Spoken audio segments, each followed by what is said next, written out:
What we are talking about is the fact that the World Athletics Championships are on American soil for the first time. And now they're not in New York, they're not in Los Angeles, they're not in Miami, but what better place to have them than Tracktown, USA. Then at the Child Center in Portland, we saw the Mora Miracle as Summit won on the buzzer, 65-64. I'm getting a little carried away here on opening night, having some fun. This is the Learn How to Play Hockey class. I was admittedly a little out of my element style-wise, so I had the guys give me a Summit makeover. We went down the line of some shoes, socks, shorts, and accessories I brought to give me some swag. I went to the locker room to change, and when I came out, it felt like I was starting to fit in. Yeah, that's actually kind of. Well, I didn't know. It's good.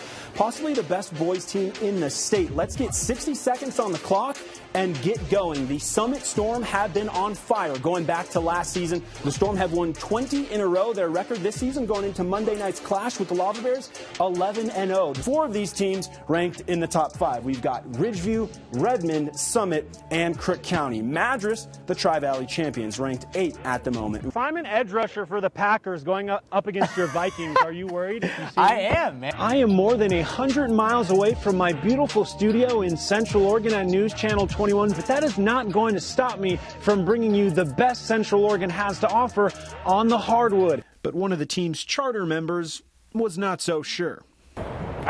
He's not so confident. And maybe Garrett was right.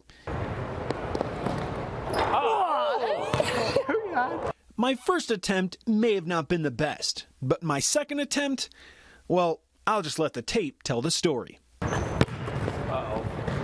Uh-oh. Hey! Let's go! We're talking about one thing, hockey. We're talking about the greatest rivalry there is in the Olympics, Team USA and Canada. The first day at the World Athletics Championships that there were no morning sessions, which means things are starting to heat up. Most of these events now are finals and semifinals, heating up in the literal and figurative sense. Welcome to Redmond High School, the home of the Panthers. But this year, the boys varsity basketball team has another name. Boomtown. With fall sports that typically start at the end of summer, now being pushed back to March, the tail end of winter, coaches, players, and fields like this one at Mountain View High in Bend may need to adapt to a little more snow than usual. They've scored 25 goals and they've only conceded twice. They're missing one thing though, a 6A state title. Men's high jump finals happening. There's also 3 other medal events. Those are for men. There's the men's 1500 meter, the men's discus, and the men's 400 meter finals.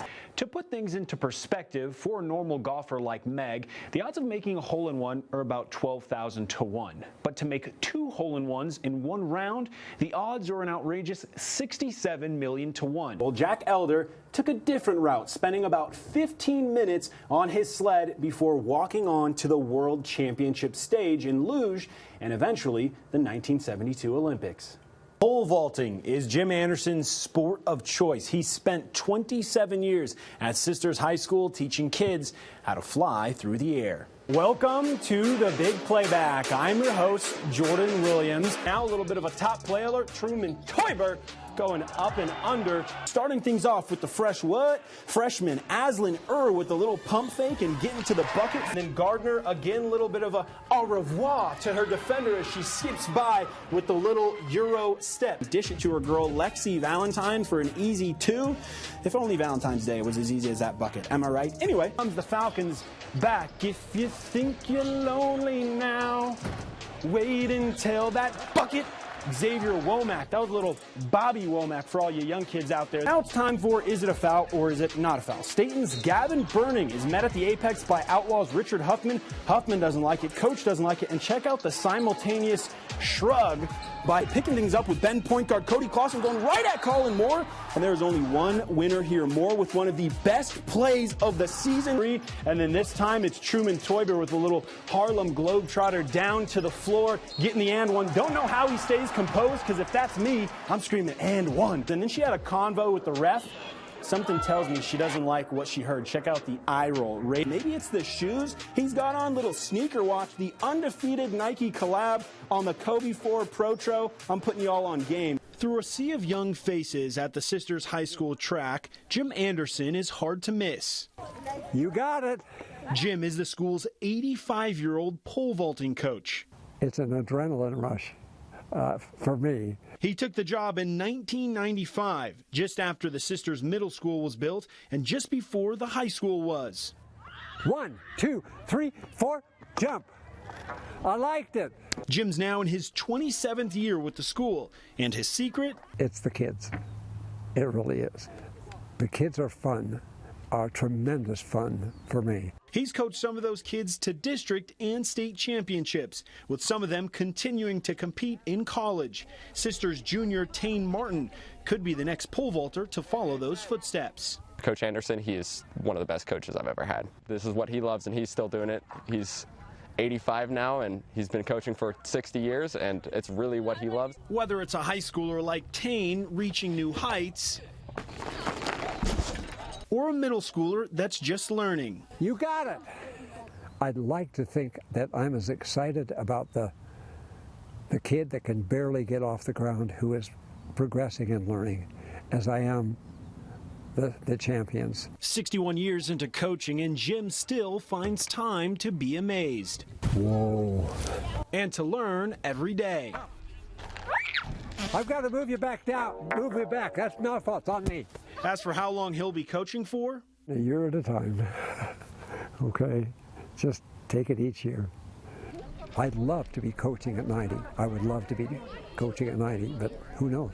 No matter how long he decides to keep coaching for, whoa! He'll know he left his mark. They'll never forget this motion ever in their whole lives. When they're my age, they'll still be able to put a pole up in the air like that and know what it's like. From the football bleachers to the basketball stands, the Summit student section has had a lot to cheer for this year. A cross-country state title, a quarterfinal state football game, and an undefeated soccer season with a state title on top. This past weekend, the student section was cheering for some more history. More than 100 miles away from their school,